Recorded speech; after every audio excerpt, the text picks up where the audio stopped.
माजी केंद्रीय कृषी मंत्री आणि संरक्षण मंत्री तुमचा आमचा स्वाभिमान या महाराष्ट्रातील शेतकऱ्यांचा जाणता राजा आदरणीय शरदचंद्रजी पवार साहेबांना विनंती करतो की त्यांनी आपलं मनोगत या ठिकाणी व्यक्त करावं। रामकृष्ण हरी, आवाज मोठा, रामकृष्ण हरी।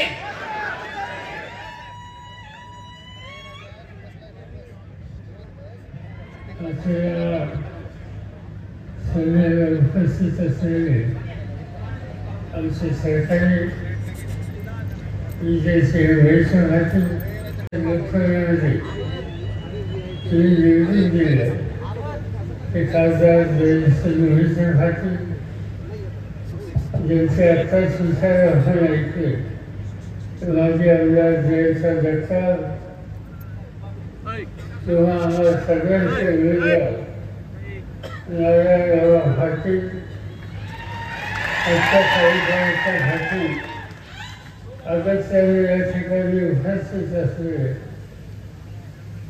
नारायणराव कांदियाबाई होळकर यांच्या कुटुंबाचे आनंदार भूषणसिंग होळकर, रवी पाटील, सविताबाई भोसले, सुरेखाताई शिवपुरे, संतोष वाडे, वरदराजे जगताप, सौम्यराजे जगताप, संजय पाटील गाठेकर, सुभाष भिडे, शारदेव देशमुख, इस्माईल कांबळी, श्री सावंत, जवाहरलाल बागल, मोहम्मद जोग, अतुल पाटील, नवीनताई जाधव यासाठी असलेले बाकी सर्व सरकारी आणि हजारोच्या संख्येनं भर सकाळी आजचा दिवस एक कोणती लग्नाची तीच आहे तरी सगळ्यांनी हा निकाल घेतला दिसतोय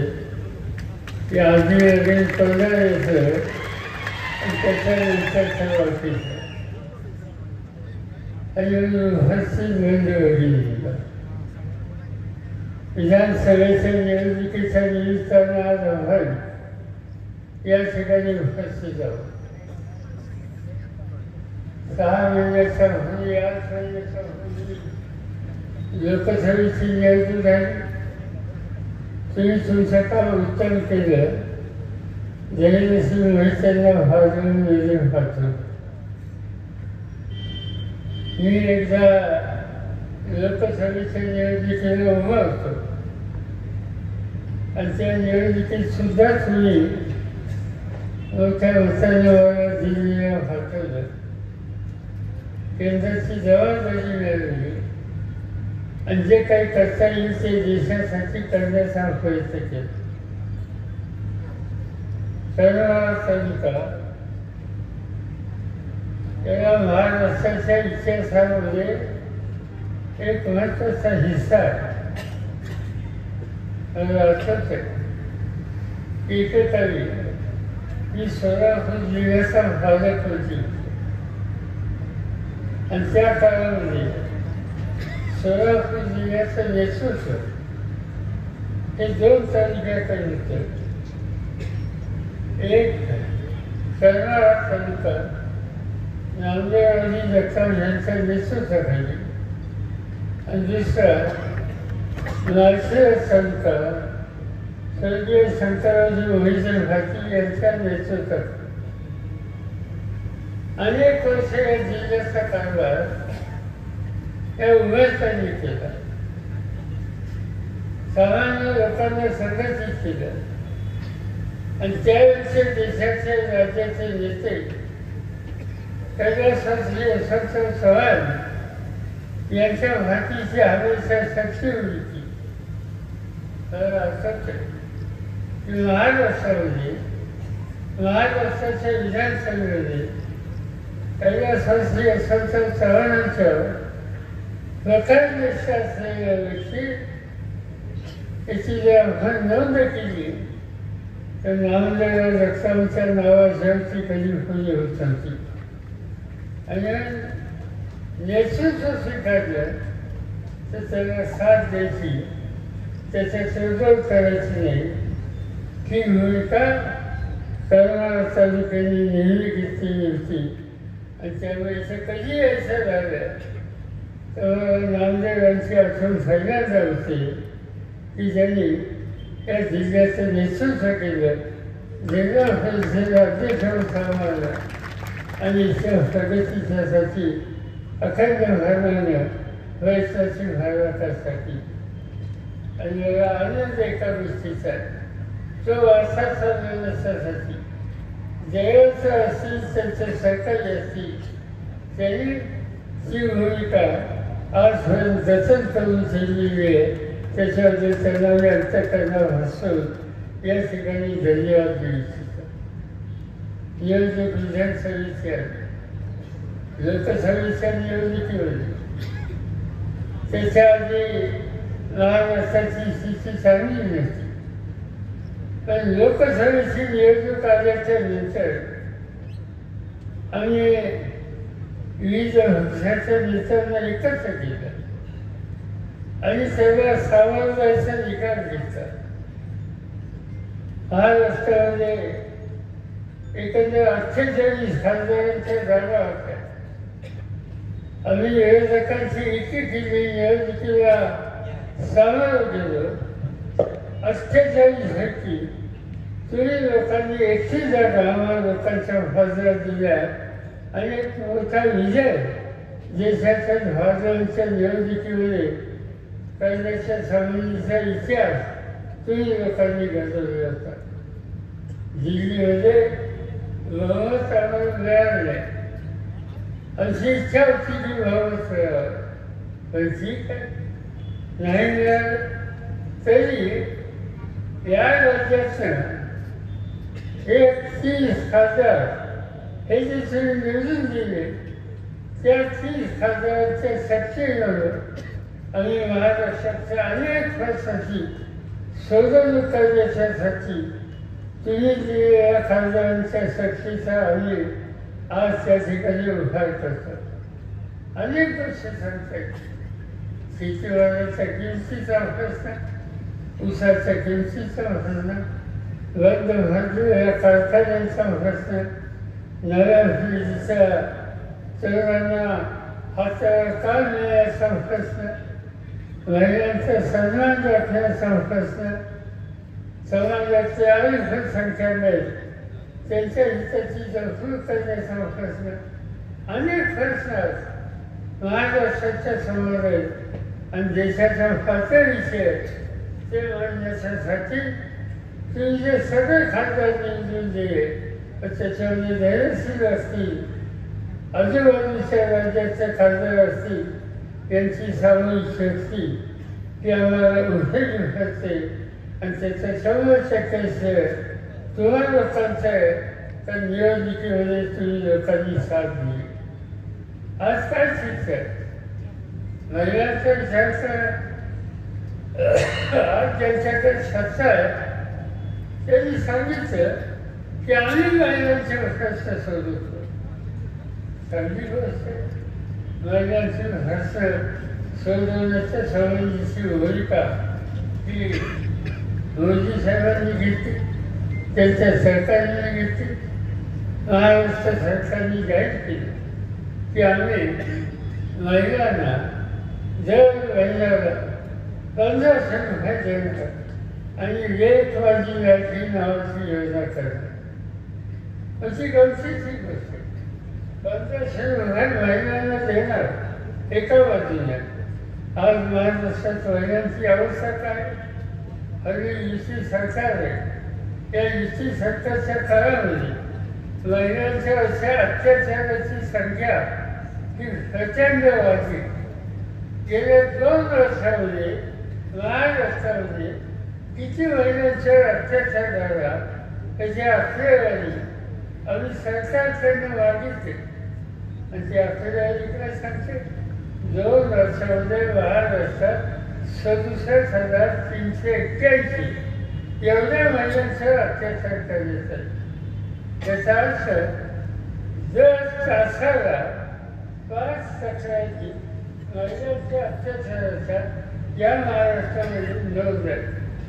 दुसरी एक गोष्ट महाराष्ट्रात आणखी चिंतेची गोष्ट आहे. मुली महिला ह्या वेळफार चालवलं. आज तिची माहिती घेतली. महाराष्ट्राचा नंबर आज वेळफार होण्याच्यामध्ये सवन देशात तिसरा आहे.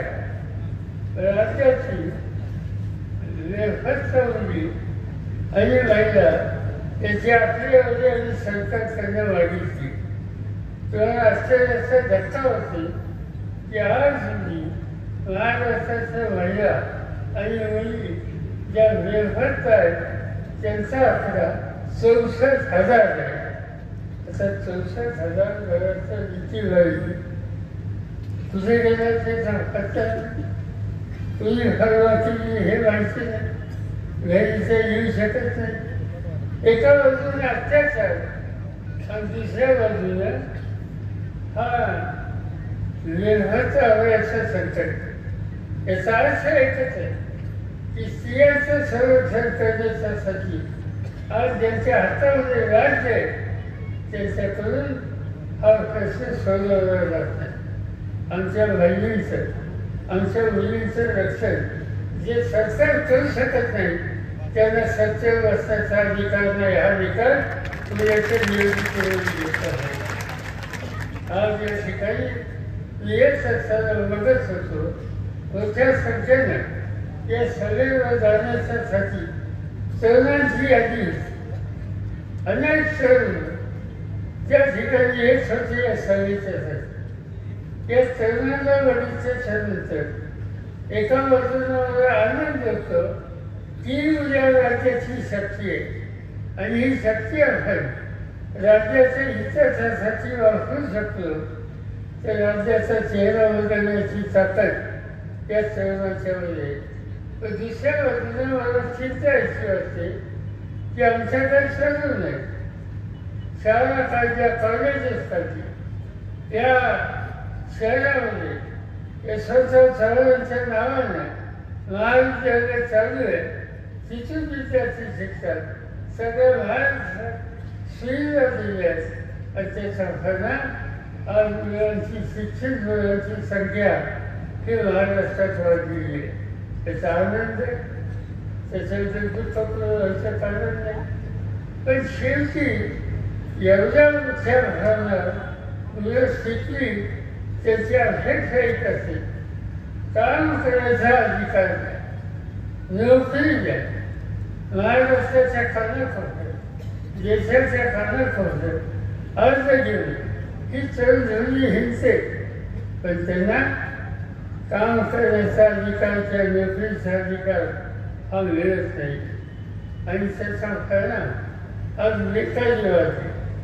आज आमच्याकडे माहिती असते की राज्यामध्ये उद्योग विभाग आणि रोजगार विभाग हे दोन विभाग आहेत सरकारचे आणि या दोन विभागाकडे 62 लाख तरुणांनी नोकरीच्यासाठी नोंद केली.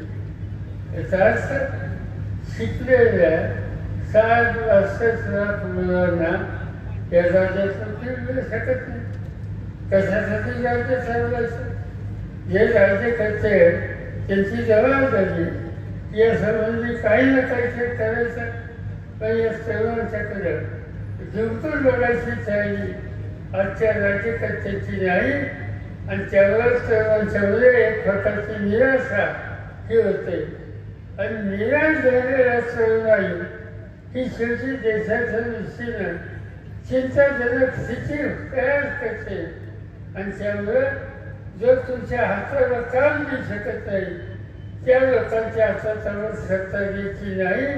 उद्याच्याला या तरुण मुलीला काम द्यायचा अधिकार हा दिला पाहिजे आणि त्यासाठी पावलं टाकली पाहिजे. तिसरा वर्ग अतिशय महत्त्वाचा आहे. अस्तित्वा लोकांचा आहे. शेतकरी सवाल आजकाल चित्र दिसते. आज चित्र असं दिसते की शेतकऱ्यांच्यामध्ये आत्महत्या वाढल्या. किती आंदोलन बद्दलचं यांनी माहिती घ्यायचा प्रयत्न केला. आज गेल्या 2 वर्षामध्ये महाराष्ट्रामध्ये 20,000पेक्षा जास्त रगत सांगितलं. आणि सोयाबीनसाठी माझ्या माणसांनी 6 क्षेत्र बाजू राखायचं.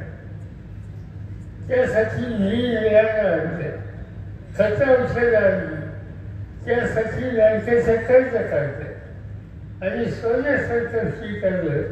अतिवृष्टी झाली, सगळं पीक नष्ट झालं. पीक नष्ट झालं, दुसऱ्याचं कर्ज डोक्यात तसंच झालं. दुसऱ्या वर्षी माणसाने लँड पैसे देत नव्हती, पण तो थकबाकीदार झाला. सोसायटी पैसे देत नव्हते, त्याचं कारण थकबाकी. तर त्यांनी काय केलं, तो खाजगी सावकाराकडे गेला आणि सावकाराकडनं कर्ज घेतलं. पुन्हा 6 एकराचं क्षेत्रावलं आणि परिणाम काय झालं, सोन्यासारखं पीक आलं आणि कपाशीवर लाल्या नावाचा रोग पडतो. तो रोग पडला आणि सगळं पीक उसळलं. त्याचंही उदाहरण होतं, सावकाराच्याकडे घेतलेलं ते दुसऱ्यात तसंच आहे. 2 कर्ज फेडायची हरकत नाही, थकबाकी झाली कर्ज मिळत नाही, वाहनांनी गुंतवणूक करण्याची ताकद नाही. आणि असे दिवस चालले. एक दिवशी सावकारांनी तगादा लावला, माझे पैसे टाक. तो देऊ शकतो. त्याच्या घराची भाजी कोणी बाहेर काढली. त्या रस्त्यावर ते सहन लागले. मुलीचं लग्न झालं, होई पाहुणे येणारे आणि त्यांच्यासमोर घराची भाजी बाहेर काढल्या की आमच्या सन्मानाच्या दृष्टीने अतिशय वाईट गोष्ट आहे. ते तेव्हा सहन झालं नाही. दुसऱ्या दिवशी बाजारात गेला, इंजिनची वाची घेतली, घसा पडला आणि जीव टाकला. शेतकरी जीव असा देतो, काहीतरी साधं होईल. त्याची शेती उद्ध्वस्त आहे. त्यामुळे त्याच्या डोक्यावरचं कर्ज फेडण्याची ताकद राहिली नाही. त्यामुळं नाईलाजाने या स्वतःला झाल्याची भूमिका आज शेतकरी करायला लागले. आणि ज्या राज्यामध्ये 2 वर्षामध्ये 20,000 शेतकरी आत्महत्या करतात.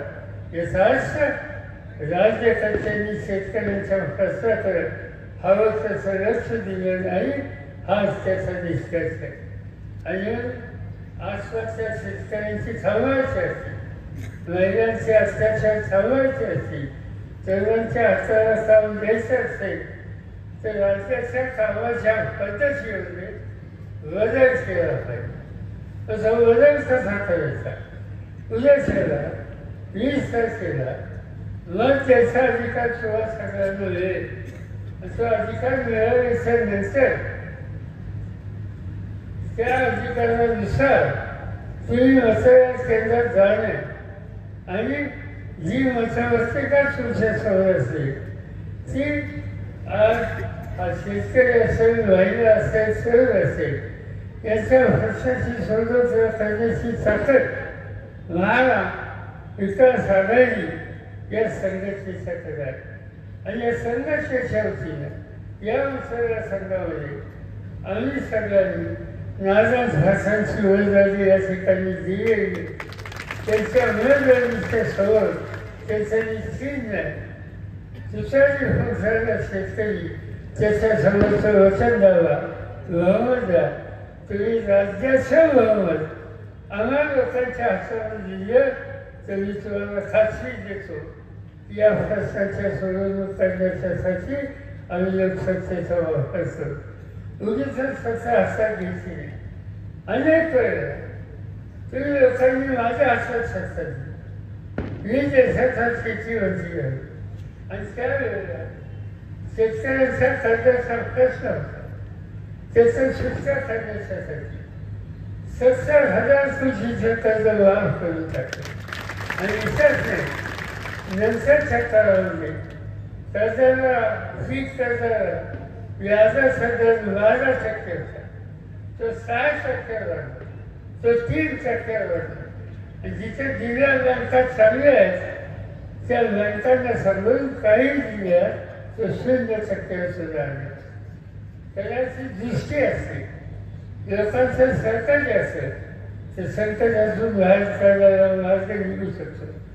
पण आज ज्यांच्या हातात सत्ता ते देवेंद्र फडणवीस असतील, त्यांचे सहकारी असतील, त्यांना कमी किंमत शेतकऱ्याची नाही, त्यांना शेतकऱ्याच्या प्रश्नाची जाण नाही, फक्त टीका जिव्हाळी करणार एवढंच काम करणाऱ्या लोकांना तुमच्या प्रश्नाच्या सोडवणुकीची आस्था नाही, ज्यांना तुमच्याबद्दल आस्था नाही, त्यांच्याबद्दल आम्हालाही आस्था नाही, आम्ही तुम्हाला द्यायला सुरू करणार नाही, मग तसा दोघं तुम्हाला देणार नाही, हा निकाल तुम्हाला घ्यावा. अनेक गोष्टी सांगता येतील, स्थानिक गोष्ट बंद भरलेले कारखाने ते लाईनी कसे लावायचे हा प्रश्न लाईन ओळखून पाणी सोडणं आणि सीनामध्ये लाईन उभारणं ही काम आहे. आमच्या आधी आज इथे जे आमदार आहेत, शेजारचे जे आमदार आहेत, त्यांना अनेक वर्षांनी लोकांनी मदत केली, लोकांचा प्रश्न सोडू असा शब्द दिला, प्रामाणिकपणानं संघर्षामध्ये राहू असं सांगितलं गेलं. पण आज तुझं गायब झालीच करत नाही. त्या लोकांनी सीनामध्ये लाईन उभारणं यासाठी शब्द त्यांनी दिला होता. लेन रोजच पाणी सोडण्याच्या संबंधी शब्द दिला होता आणि लोक मला सांगतात की हा शब्द खुला केला. अरे लोकांच्या त्याचं लोकांना शब्द देतो, त्याची किंमत ठेवली जात नाही. त्याने मत मागायचा अधिकार गमावलेला आहे, त्यांना आम्ही मताचा धोका देणार नाही, हा निकाल तुम्हाला घेतला आणि हे सांगावं लागलं. ठीक आहे, तुम्ही तुमची कालसादारी वाजवली काही तक्रार नाही. मी तर ज्या काळात या जिल्ह्याचा संघर्ष मंत्री होतो त्यावेळेस माझं रेकॉर्ड काढा, जास्तीत जास्त पैसे बबनदादासारखी किंवा सरकारीसाठी त्यांना मी दिलं. हा महाराष्ट्राच्या रेकॉर्डमधला हिस्सा. पुस्तक काम घेऊन आला तर माझी मान्यता असायची. त्याचा हेतू हा होता की तुला सगळ्यांच्या हिताची जपणूक प्रामाणिकपणाचे करतात असे एक समज माझ्या संस्थेचा होता. पण नंतरच्या काळामध्ये लक्षात आलं की हे जे काही करतात ते शेतकऱ्यांच्यासाठी नाही, गावच्या लोकांच्यासाठी नाही, मग तो तरुणाला असेल, तो वाघा असेल, तिसऱ्या दर्शेच्यासाठी नाही. जे काही करायचं ते भरलेलं आपलंही स्वतःचा स्वार्थ याच्या दुसऱ्या गोष्टीकडे लक्ष दिलेलं आहे आणि जो स्वतःच्या स्वार्थाचा विचार करतो त्यांना आपल्याला एसटीची सहकार्य करण्याची आवश्यकता नाही. आणि त्यासाठी आत्तापर्यंत कौतुक झालं, ते खूप झालं असं या निवडणुकीमध्ये खरं चित्र त्यांचं आणि तुम्ही सत्याच्या संदर्भात काय करू शकता या प्रकारचा निर्धार निर्णय हा उद्याच्या 20 तारखेच्या मतदानामध्ये तुम्ही लोकांनी केला पाहिजे हे या ठिकाणी मी सांगू इच्छितो. अनेक छोटे छोटे प्रश्न, आज विजेचा प्रश्न, पाण्याचे प्रश्न, याचं मार्ग काढावं लागेल, एकत्र बसावं लागेल. नारायण आम्हाला तुम्ही निवडून द्या. उद्याच्या निवडणुकीमध्ये ते आल्याच्यानंतर नारायण आव्हानला घेतो, धैर्यसिंह वैद्यांना घेतो, बाकीचे महाविकास आघाडीचे जे कोणी आमदार निवडून येतील त्यांना बरोबर घेतो. मी स्वतः त्यांच्यावर बसतो, अधिकाऱ्यांना बरोबर बसतो आणि प्रश्न कधीच सुचत नाही हे आम्ही बघतो. मी तुम्हाला खात्री देतो की तुमच्या भरसाची सोडवणूक करण्याची ताकद आम्हा सगळ्यांच्यामध्ये, तुमची ताकद आणि शक्ती नारायण आव्हानाला उभं करा आणि मोठ्या वचनचा विजय करा एवढंच या ठिकाणी सांगतो आणि पुढच्या सभांना जाण्याच्यासाठी परवानगी घेतो. जय हिंद, जय महाराष्ट्र.